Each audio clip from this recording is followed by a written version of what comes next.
ਅੱਜ ਆਪਾਂ ਸਟਾਰਟ ਕਰਨ ਜਾ ਰਹੇ ਹਾਂ 1857 ਦੇ ਰਿਵੋਲਟ ਤੋਂ ਸਪੈਕਟਰਮ ਸੀਰੀਜ਼।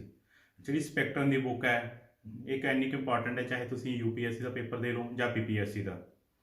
ਇਸ ਬੁੱਕ ਦੇ ਵਿੱਚੋਂ ਬਹੁਤ ਸਾਰੇ ਕੁਐਸਚਨ ਪੁੱਛੇ ਜਾਂਦੇ ਨੇ ਤੇ ਜਿਹੜਾ 1857 ਦਾ ਰਿਵੋਲਟ ਵਾਲਾ ਚੈਪਟਰ ਹੈ ਇਹਦੇ ਵਿੱਚੋਂ ਬਹੁਤ ਤਰ੍ਹਾਂ ਦੇ ਕੁਐਸਚਨ ਹੁਣ ਤੱਕ ਪੁੱਛੇ ਗਏ ਨੇ ਤੇ ਬਹੁਤ ਸਾਰੇ ਪੁੱਛੇ ਜਾਣ ਦੀ ਅੱਗੇ ਉਮੀਦ ਹੈ, ਕਿਉਂਕਿ ਜਿਹੜੇ ਕੁਐਸਚਨਸ ਅੱਗੇ ਹੋਣਗੇ ਆਪਾਂ ਡਿਸਕਸ ਕਰਾਂਗੇ ਹੁਣ ਤੱਕ ਕਿੰਨੇ ਕੁ ਕੁਐਸਚਨਸ ਆਏ ਨੇ।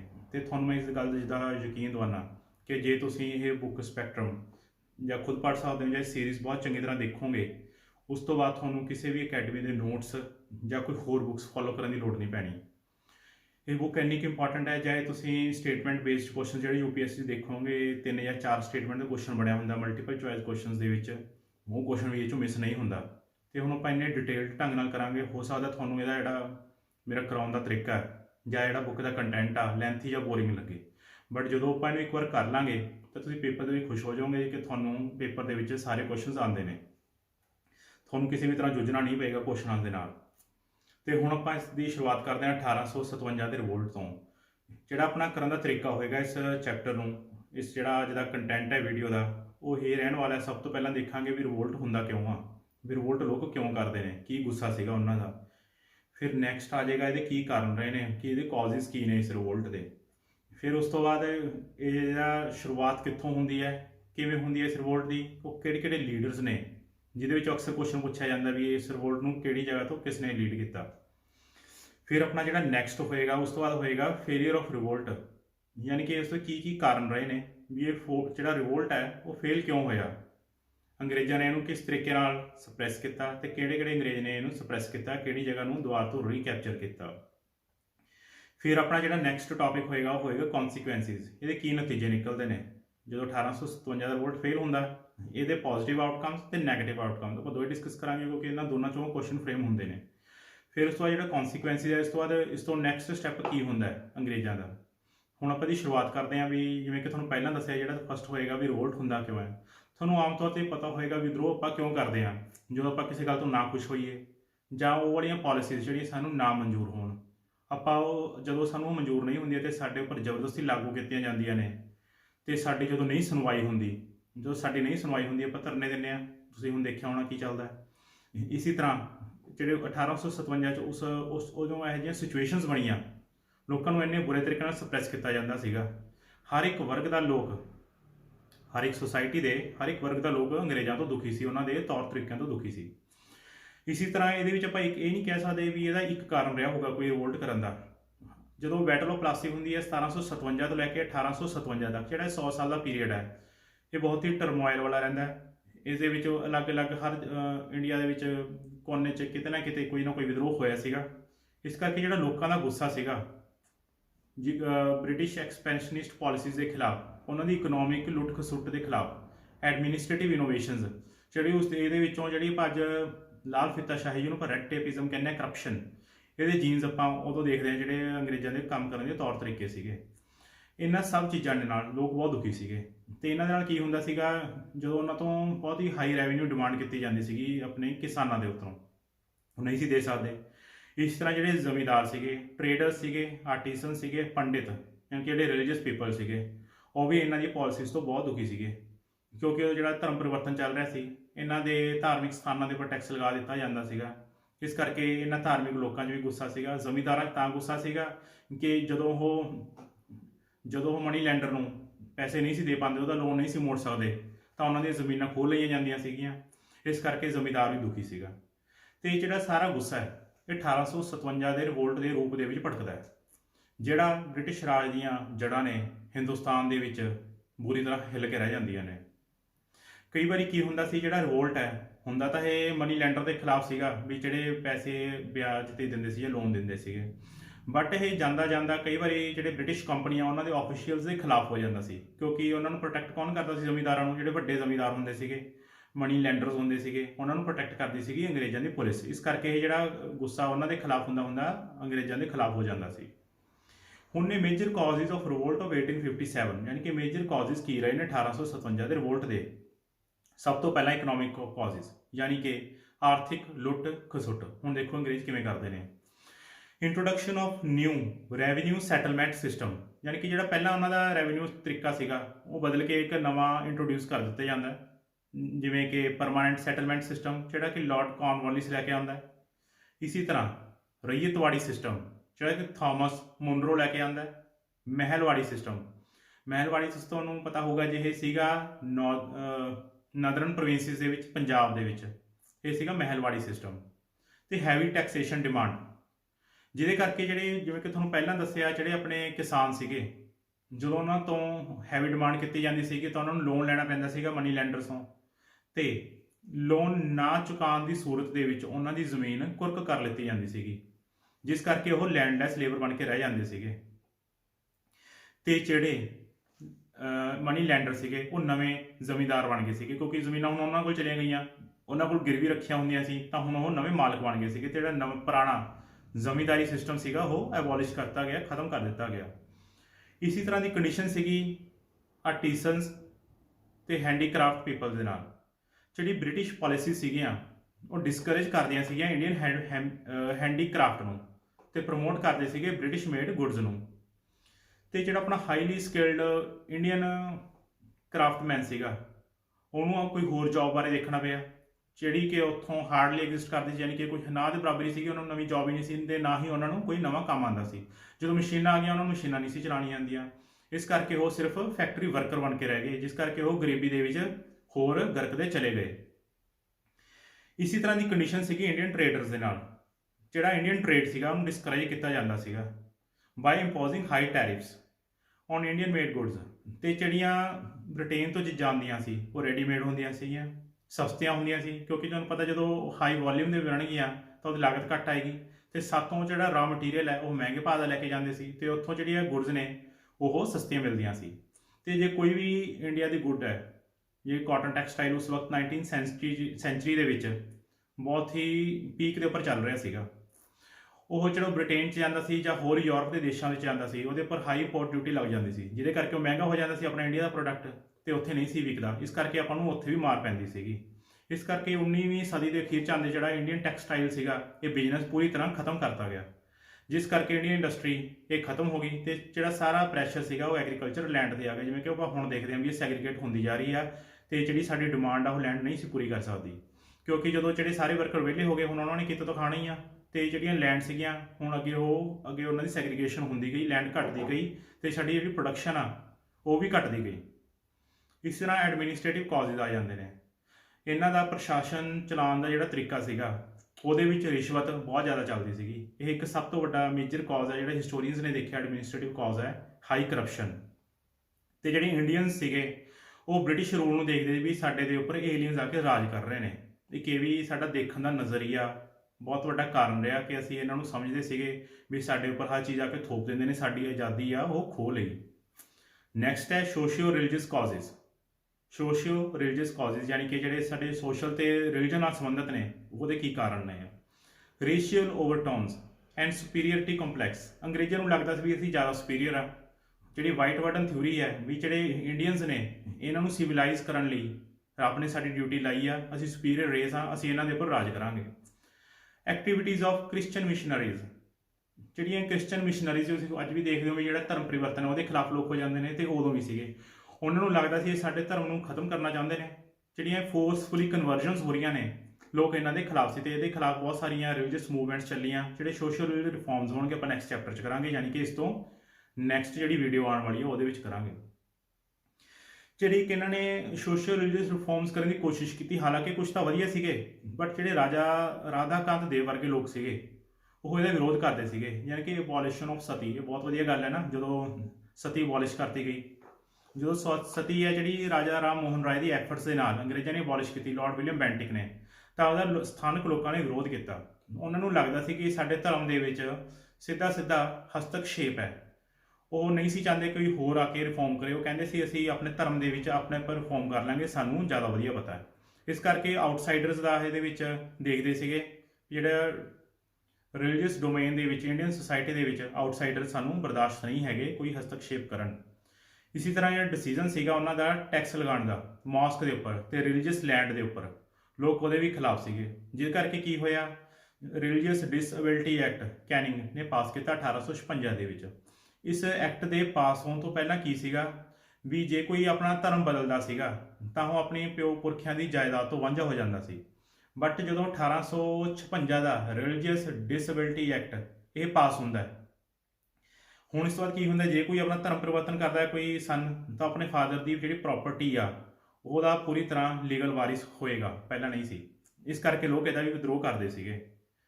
ਇਨਫਲੂਐਂਸ ਆਫ ਆਊਟਸਾਈਡ ਇਵੈਂਟਸ, ਜਿਹੜੀਆਂ ਹੋਰ ਘਟਨਾਕ੍ਰਮ ਹੋਏ ਨੇ ਇੰਡੀਆ ਤੋਂ ਬਾਹਰ ਦੇ ਇਸ ਸਮੇਂ ਦੇ ਦੌਰਾਨ, ਉਹਦਾ ਕੀ ਪ੍ਰਭਾਵ ਪਿਆ 1857 ਦੇ ਰਿਵੋਲਟ ਦੇ ਉੱਪਰ। ਇਸ ਦੇ ਵਿੱਚ ਇਹ ਦੱਸਦੇ ਨੇ ਕਿ ਜਿਹੜੇ ਬ੍ਰਿਟਿਸ਼ ਸਫਰ ਨੇ, ਜਿਹੜਾ ਬ੍ਰਿਟਿਸ਼ਰ ਹੈ ਉਹਨੂੰ ਬਹੁਤ ਨੁਕਸਾਨ ਹੋਇਆ ਸੀ। ਜਿਹੜੀਆਂ ਪੈਰਲਲ ਵਾਰਸ ਚੱਲ ਰਹੀਆਂ ਸੀਗੀਆਂ, ਜਿਵੇਂ ਜਿਹੜੀ ਕਿ ਪਹਿਲੀ ਅਫਗਾਨ ਵਾਰ ਚੱਲਦੀ ਹੈ 1838 ਤੋਂ ਲੈ ਕੇ 1842 ਤੱਕ, ਫਿਰ ਜਿਹੜੀਆਂ ਐਂਗਲੋ ਸਿੱਖ ਵਾਰਸ ਲੱਗਦੀਆਂ ਨੇ 1845 ਤੋਂ ਲੈ ਕੇ 1849 ਤੱਕ, ਫਿਰ ਕ੍ਰੀਮੀਅਨ ਵਾਰਸ 1854 ਤੋਂ 1856। ਇਹਦੇ ਵਿੱਚ ਕੀ ਹੁੰਦਾ ਕਿ ਜਿਹੜੇ ਅੰਗਰੇਜ਼ ਨੇ ਇਹਨਾਂ ਨੂੰ ਬਹੁਤ ਹੀ ਭਾਰੀ ਲਾਸ ਹੁੰਦਾ, ਇਹਨਾਂ ਦੇ ਬਹੁਤ ਅੰਗਰੇਜ਼ ਮਰਦੇ ਨੇ ਤੇ ਇਹਨਾਂ ਨੂੰ ਹਾਰ ਦਾ ਵੀ ਸਾਹਮਣਾ ਕਰਨਾ ਪੈਂਦਾ ਹੈ। ਤੇ ਉਹਨਾਂ ਨੂੰ ਲੱਗਦਾ ਜਦੋਂ ਪਠਾਨ ਹਰਾ ਸਕਦੇ ਨੇ, ਇਹਨਾਂ ਨੂੰ ਕਿਸ ਹੱਦ ਤੱਕ ਇੰਨਾ ਨੁਕਸਾਨ ਕਰ ਸਕਦੇ ਅੰਗਰੇਜ਼ਾਂ ਨੂੰ, ਤਾਂ ਅਸੀਂ ਕਿਉਂ ਨਹੀਂ ਕਰ ਸਕਦੇ। ਜਿਹੜੀ ਕਿ ਵਿਚਾਰਧਾਰਾ ਸੀ ਵੀ ਜਿਹੜੇ ਅੰਗਰੇਜ਼ ਨੇ ਇਨਵਿੰਸੀਬਲ ਨੇ, ਯਾਨੀ ਕਿ ਇਹਨਾਂ ਨੂੰ ਅਸੀਂ ਜਿੱਤ ਨਹੀਂ ਸਕਦੇ, ਉਹ ਜਿਹੜਾ ਇੱਕ ਤੁਸੀਂ ਕਹਿੰਦੇ ਮੈਂਟਲ ਸਿਚੁਏਸ਼ਨ ਸੀਗੀ ਉਹ ਹੁਣ ਉਹ ਚੇਂਜ ਹੋ ਗਈ। ਇਹ ਉਹਨਾਂ ਦੀ ਵਿਚਾਰਧਾਰਾ ਟੁੱਟ ਗਈ ਕਿ ਅੰਗਰੇਜ਼ਾਂ ਨੂੰ ਹਰਾਇਆ ਨਹੀਂ ਜਾ ਸਕਦਾ। ਜਦੋਂ ਇਹ ਦੇਖਦੇ ਆ ਵੀ ਅੰਗਰੇਜ਼ਾਂ ਨੂੰ ਬਾਹਰ ਇੰਨਾ ਨੁਕਸਾਨ ਹੋਇਆ, ਤਾਂ ਇੰਡੀਅਨਸ ਦੇ ਵਿੱਚ ਹੋਰ ਕੌਨਫੀਡੈਂਸ ਆ ਗਿਆ ਕਿ ਅਸੀਂ ਵੀ ਇਹਨਾਂ ਨੂੰ ਹਰਾ ਸਕਦੇ ਹਾਂ। ਇਹ ਸੀਗਾ ਪ੍ਰਭਾਵ।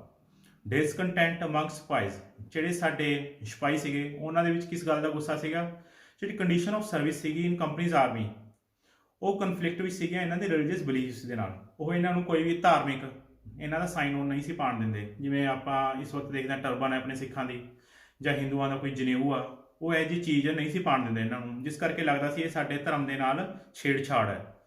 ਇੱਕ ਹੋਰ ਵੀ ਸਮਝਿਆ ਜਾਂਦਾ ਸੀਗਾ ਵੀ ਜੇ ਕੋਈ ਹਿੰਦੂ ਜਿਹੜੇ ਤੁਸੀਂ ਕਹਿ ਸਕਦੇ ਹੋ ਬਹੁਤ ਹੀ ਧਾਰਮਿਕ ਸੀਗੇ ਬੰਦੇ, ਜੇ ਕੋਈ ਸਮੁੰਦਰ ਪਾਰ ਕਰ ਜਾਂਦਾ ਸੀਗਾ, ਯਾਨੀ ਕਿ ਉਹਨੂੰ ਕਿਤੇ ਹੋਰ ਸਰਵਿਸ ਲਾ ਦਿੱਤੀ ਜਾਂਦੀ ਸੀ ਉਹਦੀ, ਤੇ ਉਹਨੂੰ ਸਮੁੰਦਰ ਪਾਰ ਕਰਕੇ ਜਾਣਾ ਪੈਂਦਾ ਸੀਗਾ ਕਿਸੇ ਹੋਰ ਲੜਾਈ ਦੇ ਵਿੱਚ, ਤਾਂ ਉਹਨੂੰ ਸਮਝਿਆ ਜਾਂਦਾ ਸੀ ਵੀ ਜਿਹੜਾ ਵੀ ਹਿੰਦੂ ਸਮੁੰਦਰ ਟੱਪ ਗਿਆ ਉਹਦਾ ਧਰਮ ਆ ਜਿਹੜਾ ਭ੍ਰਿਸ਼ਟ ਹੋ ਗਿਆ, ਤੇ ਉਹਨੂੰ ਮੁੜ ਕੇ ਉਸਦੇ ਧਰਮ ਦੇ ਵਿੱਚ ਸਵੀਕਾਰਿਆ ਨਹੀਂ ਸੀ ਜਾਂਦਾ। ਇਹ ਵੀ ਇੱਕ ਉਹਨਾਂ ਦਾ ਕਾਰਨ ਸੀ, ਜੇ ਅਸੀਂ ਜਾਵਾਂਗੇ ਤਾਂ ਸਾਡੇ ਨਾਲ ਇਹ ਹੋਊਗਾ। ਜਿਹਦੇ ਕਰਕੇ ਕੀ ਹੁੰਦਾ ਹੈ, ਜਿਹੜਾ ਲਾਰਡ ਕੈਨਿੰਗ ਹੈ ਉਹ ਜਰਨਲ ਸਰਵਿਸ ਐਨਲਿਸਟਮੈਂਟ ਐਕਟ ਉਹ ਪਾਸ ਕਰ ਦਿੱਤਾ ਜਾਂਦਾ ਹੈ। ਇਸ ਐਕਟ ਦੇ ਅਕੋਰਡਿੰਗ ਜੇ ਕੋਈ ਵੀ ਬੰਗਾਲ ਆਰਮੀ ਦੇ ਵਿੱਚ ਨਵੀਂ ਭਰਤੀ ਕੀਤੀ ਜਾਊਗੀ ਤਾਂ ਉਹਨੂੰ ਇਹ ਲਿਖ ਕੇ ਦੇਣਾ ਪਏਗਾ ਉਸ ਰਿਕਰੂਟ ਵਾਲੇ ਬੰਦੇ ਨੂੰ, ਰਿਕਰੂਟੀ ਨੂੰ, ਕਿ ਸਾਨੂੰ ਅੰਗਰੇਜ਼ ਆਪਣੀ ਮਰਜ਼ੀ ਦੇ ਮੁਤਾਬਕ ਕਿਤੇ ਵੀ ਸਰਵਿਸ ਦੇਣ ਦੇ ਲਈ ਬੁਲਾ ਸਕਦੇ ਨੇ, ਤੇ ਉਸ ਤੋਂ ਇਹ ਨਾ ਨਹੀਂ ਸੀ ਕਰ ਸਕਦਾ। ਇਸ ਕਰਕੇ ਤੇ ਉਸ ਤੋਂ ਬਾਅਦ ਵੀ ਜਿਹੜੇ ਇੱਕ ਇਹਨਾਂ ਨਾਲ ਹੋਰ ਵੀ ਤਰ੍ਹਾਂ ਕਈ ਜਗ੍ਹਾ ਤੇ ਪੱਖਪਾਤ ਹੁੰਦਾ ਸੀ, ਯਾਨੀ ਕਿ ਜਦੋਂ ਸੈਲਰੀਜ਼ ਦੇਣੀ ਹੁੰਦੀ ਸੀਗੀ ਤੇ ਜਦੋਂ ਇਹਨਾਂ ਨੂੰ ਰੈਂਕ ਦੇਣੇ ਹੁੰਦੇ ਸੀਗੇ, ਤੇ ਅੰਗਰੇਜ਼ਾਂ ਦੇ ਨਾਲੋਂ ਇਹਨਾਂ ਨੂੰ ਹਮੇਸ਼ਾ ਵਿਤਕਰਾ ਕੀਤਾ ਜਾਂਦਾ ਸੀ ਤੇ ਰੈਂਕ ਘੱਟ ਦਿੱਤਾ ਜਾਂਦਾ ਸੀ, ਯਾਨੀ ਕਿ ਇਹ ਸੂਬੇਦਾਰ ਤੱਕ ਹੀ ਪਹੁੰਚ ਪਾਉਂਦੇ ਸੀ। ਜਿਹੜੀ ਸੈਲਰੀਜ਼ ਸੀਗੀਆਂ ਉਹ ਵੀ ਇਹਨਾਂ ਨੂੰ ਬਰਾਬਰ ਨਹੀਂ ਸੀ ਮਿਲਦੀਆਂ, ਅਨਇਕੁਅਲ ਸੈਲਰੀਜ਼ ਦਿੰਦੇ ਸੀਗੇ ਅੰਗਰੇਜ਼ਾਂ ਦੇ ਮੁਤਾਬਕ। ਇਸੇ ਤਰ੍ਹਾਂ ਜਦੋਂ ਇਹ ਇੱਕ ਹੋਰ ਇਸ਼ੂ ਆਇਆ ਇਹਨਾਂ ਦੇ ਲਈ, ਮਹਿੰਗਾਈ ਭੱਤਾ, ਜਦੋਂ ਇਹ ਸਿੰਧ ਦੇ ਵਿੱਚ ਜਾਂ ਪੰਜਾਬ ਦੇ ਵਿੱਚ ਇਹ ਆਪਣੀ ਸਰਵਿਸਿਜ਼ ਦਿੰਦੇ ਸੀਗੇ ਸਿਪਾਹੀ ਆਪਣੇ ਇੰਡੀਅਨਸ, ਇਹਨਾਂ ਨੂੰ ਮਹਿੰਗਾਈ ਭੱਤਾ ਨਹੀਂ ਦਿੱਤਾ ਜਾਂਦਾ ਸੀ। ਤੇ ਇੱਕ ਹੋਰ ਅੰਗਰੇਜ਼ਾਂ ਨੇ ਵੱਡੀ ਗਲਤੀ ਕਰਤੀ, ਅਵਧ ਦੇ ਉੱਪਰ ਕਬਜ਼ਾ ਕਰਕੇ। ਉਹਨਾਂ ਨੂੰ ਇਹ ਨਹੀਂ ਸੀ ਪਤਾ ਵੀ ਜਿਹੜੇ ਸਾਡੇ ਸਿਪਾਹੀ ਨੇ ਇਹ ਵਰਦੀ ਵਾਲੇ ਕਿਸਾਨ ਨੇ। ਉਹਨਾਂ ਨੇ ਇਸ ਗੱਲ ਨੂੰ ਇਗਨੋਰ ਕੀਤਾ, ਕਿਉਂਕਿ ਅਵਧ ਇੱਕ ਤੁਸੀਂ ਕਹਿ ਲਓ ਸਟੋਰਮ ਸੈਂਟਰ ਸੀਗਾ ਇਸ ਰਿਵੋਲਟ ਦਾ, ਕਿਉਂਕਿ ਉੱਥੇ ਜਿਹੜੇ ਪੀਜ਼ੈਂਟ ਸੀਗੇ ਉਹ ਬਹੁਤ ਰਹਿੰਦੇ ਸੀ, ਤੇ ਉਹਨਾਂ ਦੇ ਬੱਚੇ ਹੀ ਸੀ ਜਿਹੜੇ ਜਵਾਕ ਸੀਗੇ ਅੱਗੇ ਜਿਹੜੇ ਅੰਗਰੇਜ਼ ਆਰਮੀ ਦੇ ਵਿੱਚ ਭਰਤੀ ਹੋਏ ਹੋਏ ਸੀ। ਜਦੋਂ ਇਹ ਅਵਧ ਦੇ ਉੱਪਰ ਕਬਜ਼ਾ ਕਰ ਲੈਂਦੇ ਨੇ, ਉਹਨਾਂ ਦੀ ਪ੍ਰਾਪਰਟੀ ਉਹਨਾਂ ਤੋਂ ਖੋਹ ਲਈਆਂ ਜਾਂਦੀਆਂ ਨੇ, ਤਾਂ ਕਿ ਜਿਹੜਾ ਇਹਨਾਂ ਦਾ ਗੁੱਸਾ ਹੈ ਉਹ ਹੋਰ ਉਗਰ ਹੋ ਜਾਂਦਾ ਹੈ, ਤੇ ਇਹਨਾਂ ਨੂੰ ਆਪਣੇ ਜਿਹੜੇ ਇੰਡੀਅਨ ਸਪਾਈਜ਼ ਨੂੰ ਹਰ ਸਟੈਪ ਦੇ ਉੱਪਰ ਸਬਆਰਡੀਨੇਟ ਸਮਝਿਆ ਜਾਂਦਾ ਸੀ।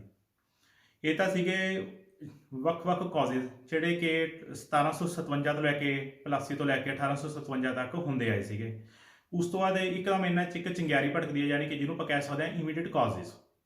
ਜਿਹੜਾ ਇਹਦਾ ਇਮੀਡੀਏਟ ਕਾਜ਼ ਰਹਿੰਦਾ ਹੈ ਉਹ ਰਹਿੰਦਾ ਵੀ ਇੱਕ ਉਸ ਵਕਤ ਇੱਕ ਇਹਨਾਂ ਨੇ ਐਨਫੀਲਡ ਰਾਈਫਲ ਇੰਟਰੋਡਿਊਸ ਕੀਤੀ ਸੀ, ਜਿਹਦੇ ਵਿੱਚ ਰੌਂਦ ਪੈਂਦਾ ਸੀਗਾ। ਜਿਹੜੇ ਉਸ ਰੌਂਦ ਦੇ ਆਸੇ-ਪਾਸੇ ਚਰਬੀ ਗਰੀਸ ਸੀਗੀ, ਉਹ ਸੂਰ ਤੇ ਗਾਂ ਦੀ ਚਰਬੀ ਦੀ ਬਣੀ ਹੁੰਦੀ ਸੀ।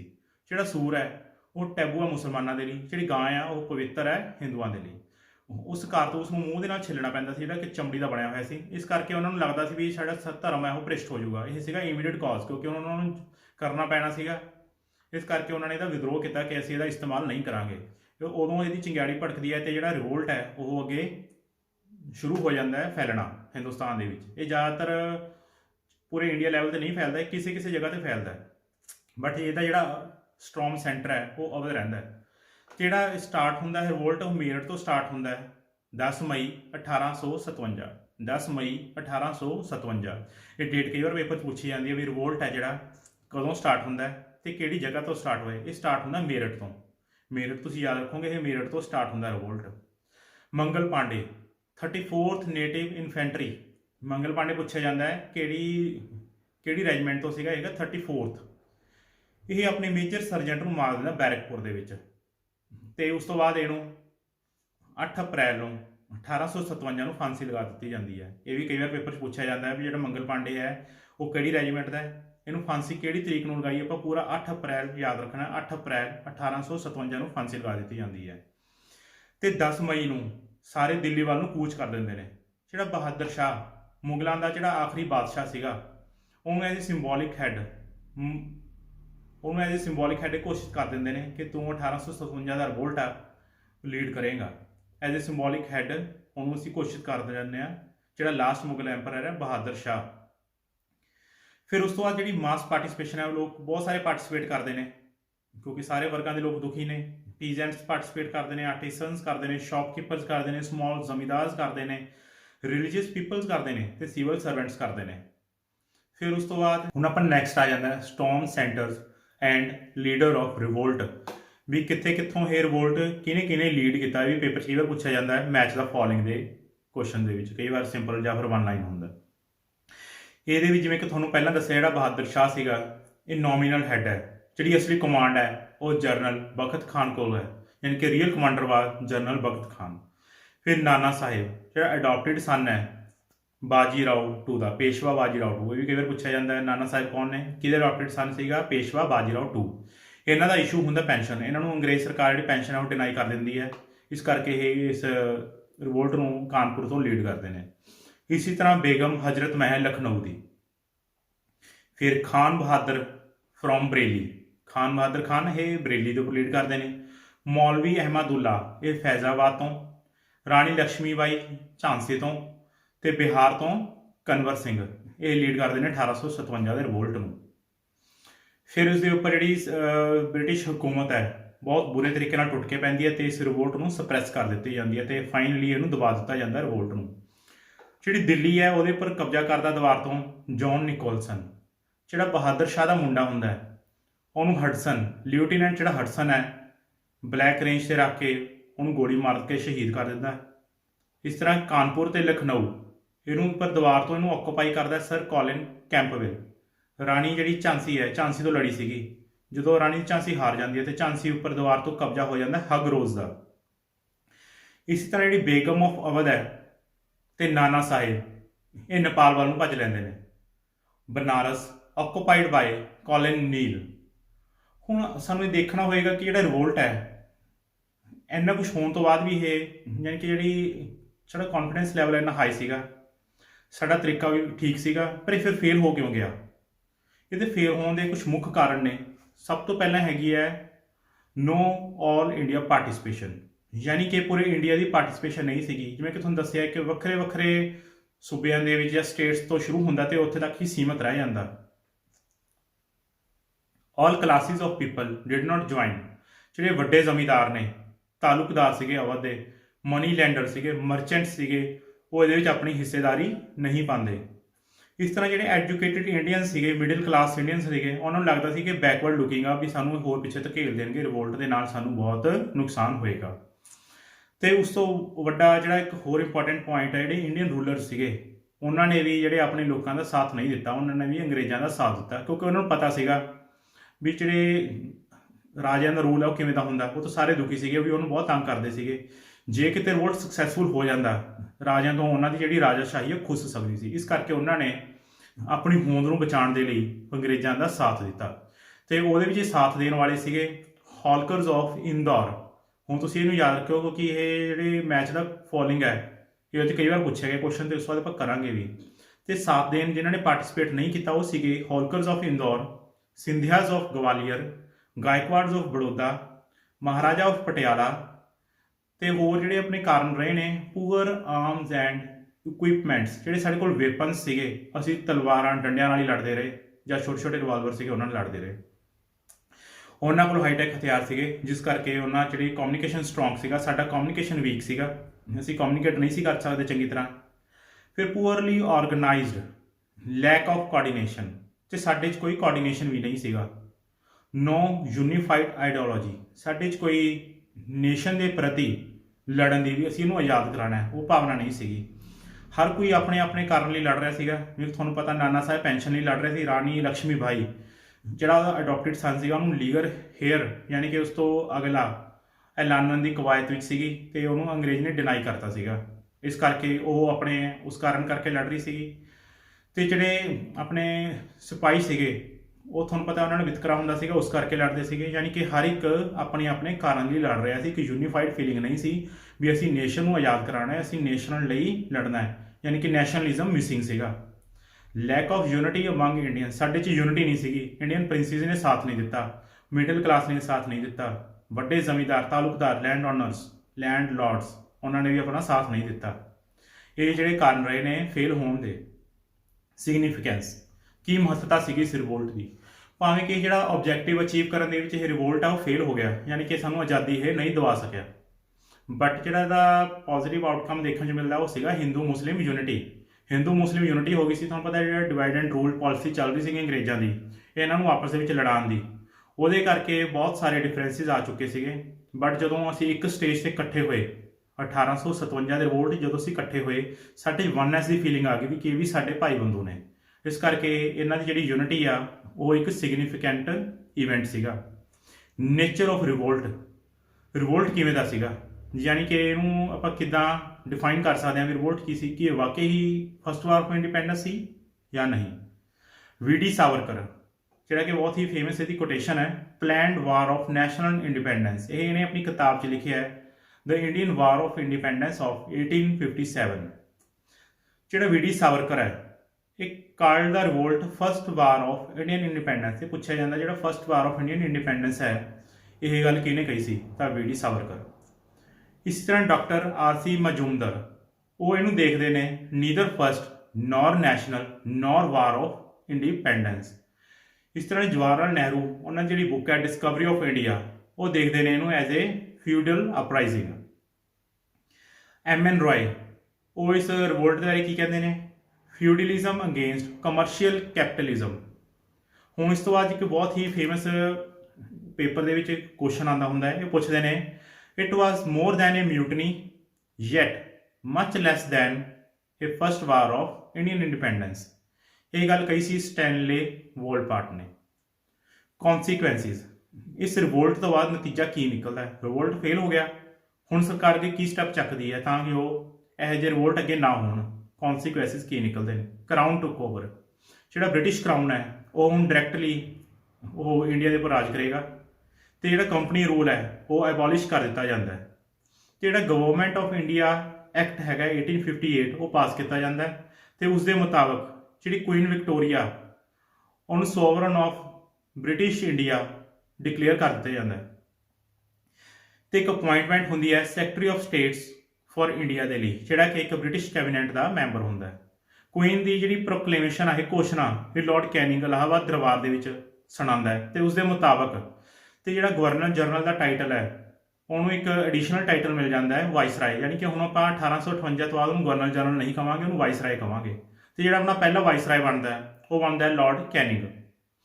ਪਾਲਿਸੀ ਆਫ ਅਨੈਕਸੇਸ਼ਨ, ਜਿਹੜੇ ਕਬਜ਼ਾ ਕਰਨ ਦੀ ਨੀਤੀ ਹੈ ਇਹ 'ਚ ਬਦਲਾਅ ਆ ਜਾਂਦਾ, ਇਹਨੂੰ ਬਦਲ ਕੇ ਕੈਰਟ ਐਂਡ ਸਟਿਕ ਪਾਲਿਸੀ ਵਰਤਣਾ ਸ਼ੁਰੂ ਕਰ ਦਿੰਦੇ ਨੇ, ਯਾਨੀ ਕਿ ਜਿਹੜਾ ਮਿੱਠੇ ਨੂੰ ਕਹਿ ਕੇ ਬਣਦਾ ਉਹ ਠੀਕ ਹੈ, ਨਹੀਂ ਤਾਂ ਡੰਡੇ ਨਾਲ ਬਣਾ ਲਓ। ਫਿਰ ਉਸ ਤੋਂ ਬਾਅਦ ਜਿਹੜੇ ਨੰਬਰ ਆਫ ਯੂਰਪੀਅਨ ਸੋਲਜਰਸ ਨੇ, ਤੁਹਾਨੂੰ ਪਤਾ ਹੈ ਜਿਹੜੇ ਵਿਦਰੋਹ ਕਰਨ ਵਾਲੇ ਭਾਰਤੀ ਸਿਪਾਹੀ ਸੀਗੇ, ਅੰਗਰੇਜ਼ਾਂ ਦੀ ਗਿਣਤੀ ਘੱਟ ਸੀਗੀ, ਇਸ ਕਰਕੇ ਉਹ ਸੋਚਦੇ ਨੇ ਜਿਹੜਾ ਯੂਰਪੀਅਨ ਸੋਲਜਰਸ ਆ ਆਪਾਂ ਉਹਨਾਂ ਦੀ ਨੰਬਰ ਵਧਾ ਦਈਏ ਤਾਂ ਜੋ ਇੰਡੀਅਨ ਸੋਲਜਰ ਦੀ ਰੇਸ਼ੋ ਆ ਘੱਟ ਸਕੇ। Policy of divide and rule, ਜਿਹੜਾ ਤੁਸੀਂ ਬਹੁਤ ਵਧੀਆ ਐਗਜ਼ਾਮਪਲ ਦੇਖਦੇ ਹੋ 1909 ਦੇ ਵਿੱਚ ਜਿਹੜਾ ਮੋਰਲੇਮੈਂਟੋ ਰਿਫਾਰਮਸ ਆਉਂਦੇ ਨੇ, ਉਸ ਤੋਂ ਪਹਿਲਾਂ ਸ਼ੁਰੂ ਹੋ ਜਾਂਦਾ ਡਿਵਾਈਡ ਐਂਡ ਰੂਲ, ਉਸੇ ਦੇ ਤਹਿਤ ਬਦਲਾਅ ਆਉਂਦਾ 1909 ਦੇ ਵਿੱਚ। ਫਿਰ ਜੇ ਹੁਣ ਉਰੇ ਤੱਕ ਆਪਣਾ ਇਹ ਚੈਪਟਰ 1857 ਦਾ ਰਿਵੋਲਟ ਖਤਮ ਹੁੰਦਾ ਹੈ। ਹੁਣ ਆਪਾਂ ਅੱਗੇ ਡਿਸਕਸ ਕਰਾਂਗੇ MCQ ਕੁਐਸਚਨਸ ਜਿਹੜੇ ਹੁਣ ਤੱਕ ਐਗਜ਼ਾਮ 'ਚ ਆਏ ਨੇ, ਚਾਹੇ PPSC 'ਚ ਆਏ ਨੇ ਜਾਂ ਸਟੇਟ ਲੈਵਲ ਦੇ ਕਿਸੇ ਹੋਰ ਪੇਪਰ ਦੇ ਵਿੱਚ ਆਏ ਨੇ। ਇਸ ਤੋਂ ਬਾਅਦ ਜਿਹੜਾ ਆਪਣਾ ਨੈਕਸਟ ਚੈਪਟਰ ਰਹਿਣ ਵਾਲਾ ਹੈ ਉਹ ਰਹਿਣ ਵਾਲਾ ਹੈ ਸੋਸ਼ੀਓ ਰਿਲੀਜੀਅਸ ਰਿਫਾਰਮ ਮੂਵਮੈਂਟਸ, ਜਿਹੜਾ ਕਿ ਇਕੁਅਲੀ ਇੰਪੋਰਟੈਂਟ ਹੈ 1857 ਦੇ ਨਾਲ ਹੀ ਇਹਦਾ ਯਾਨੀ ਕਿ ਕੰਟੀਨਿਊਸ਼ਨ ਹੈ ਅੱਗੇ, ਉਹ ਆਪਾਂ ਨੈਕਸਟ ਅੱਗੇ ਵੀਡੀਓ 'ਚ ਕਰਾਂਗੇ। ਫਿਲਹਾਲ ਆਪਾਂ ਜਿਹੜਾ MCQ ਉਹ ਕਰਾਂਗੇ। ਮੈਂ ਤੁਹਾਨੂੰ ਇੱਕ ਵਾਰ ਫਿਰ ਰਿਪੀਟ ਕਰਨੀ ਚਾਹੁੰਦਾ, ਜੇ ਤੁਸੀਂ ਇਹ ਸੀਰੀਜ਼, ਜੇ ਇਹ ਵੀਡੀਓ ਤੁਸੀਂ ਦੇਖ ਰਹੇ ਹੋ, ਜੇ ਸੀਰੀਜ਼ ਤੁਸੀਂ ਕੰਟੀਨਿਊਸ ਦੇਖੋਗੇ ਤਾਂ ਤੁਹਾਨੂੰ ਕਿਸੇ ਵੀ ਅਕੈਡਮੀ ਦੇ ਨੋਟਸ ਜਾਂ ਕੋਈ ਹੋਰ ਬੁੱਕ ਜਾਂ ਨਿਊਜ਼ ਸੈਂਡ ਜਾ ਰਹੇ ਹਨ ਤੇ ਇਹ ਕਰਨ ਦੀ ਲੋੜ ਨਹੀਂ ਪੈਣੀ, ਕਿਉਂਕਿ ਜਿਹੜੀ ਮੇਨ ਬੁੱਕ ਮਦਰ ਬੁੱਕ ਹੈ ਉਹ ਹੈਗੀ ਸਪੈਕਟਰਮ। ਉਹ ਕਾਫੀ ਲੈਂਥੀ ਬੁੱਕ ਹੈ, ਤਕਰੀਬਨ 1200 ਪੇਜਾਂ ਦੀ ਉਹ ਕਿਤਾਬ ਹੈ। ਜੇ ਆਪਾਂ ਉਹੀ ਬਹੁਤ ਹੀ ਡਿਟੇਲਡ ਤਰੀਕੇ ਨਾਲ ਕਰਾਂਗੇ, ਹੁਣ ਆਪਾਂ ਸਟਾਰਟ ਕਰ ਚੁੱਕੇ ਹਾਂ 1857 ਦੇ ਰਿਵੋਲਟ ਤੋਂ, ਇਹਨੂੰ ਆਪਾਂ ਇੰਨੇ ਕੁ ਵਧੀਆ ਢੰਗ ਨਾਲ ਕਰਾਂਗੇ ਤੁਸੀਂ ਕੁਐਸਚਨ ਕੋਈ ਵੀ ਤੁਹਾਤੋਂ ਤੇ ਛੁੱਟੇਗਾ ਨਹੀਂ। ਆਪਾਂ ਇਸ ਤਰੀਕੇ ਨਾਲ ਇਹਨੂੰ ਫੋਲੋ ਕਰਾਂਗੇ। ਮੈਨੂੰ ਉਮੀਦ ਹੈ ਕਿ ਤੁਸੀਂ ਹੋਰ ਵੀ ਜਿਹੜੇ ਇਹਦੇ ਅੱਗੇ ਵੀਡੀਓਜ਼ ਨੇ ਆਉਣ ਵਾਲੀ ਇਸ ਬੁੱਕ ਦੇ ਵਿੱਚ ਬਹੁਤ ਚੰਗੀ ਤਰ੍ਹਾਂ ਦੇਖੋਗੇ, ਇਹਦੇ ਨੋਟਸ ਬਣਾਓਗੇ। ਜਿਹੜਾ ਇਹਦਾ PDF ਲਿੰਕ ਹੈ ਸਲਾਈਡਸ ਦਾ, ਉਹ ਨੀਚੇ ਡਿਸਕ੍ਰਿਪਸ਼ਨ ਦੇ ਵਿੱਚ ਮੈਂ ਟੈਗ ਕਰ ਦੂੰਗਾ, ਪਿੰਨ ਕਰ ਦੂੰਗਾ, ਤੁਸੀਂ ਉੱਥੋਂ ਇਹਨੂੰ ਡਾਊਨਲੋਡ ਕਰ ਸਕਦੇ ਹੋ ਰਿਵੀਜ਼ਨ ਦੇ ਲਈ।